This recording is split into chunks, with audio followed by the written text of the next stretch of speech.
stāstīja, ka tur tā karapūstekņu nometne, tur, kur tā Tad šī ir tā vieta, ja, kur tie bērni... Jā.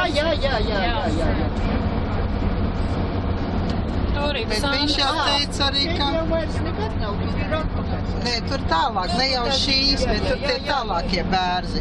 Uz Doles stacijas puses. Jā. Tur bija tā karapūstekņa, tur ir briesmas bijis. Jo Mārtiņš teica no tās vietas, kur ir memoriāls, līdz dzelzceļam. Jā, tā viņš teica. Un par to arī, par to karapūstekņu, ja Salaspilī varbūt atbrīvoja un tiešām atbrīvoja, tad tur tai karapūstekņu nometnē, ja kas vēl tur dzīves bija, tos nošāva Krievi paši atbrīvoja un viņus nošāva, jo tāds karapūsteknis, viņš nedrīkstēja padoties, viņam pašam vajadzēja nošauties. Nu, Mārtiņš jau saka, ka viņi aizgāja strādāt pie kuģiem. Iepriekš, ja ka viņus ņem. Arī Dolē viens Nikolais ir bijis kaimiņos paņemts, jo Dolē jau nebija lieli zemnieki, bet pa 10 hektāru bija.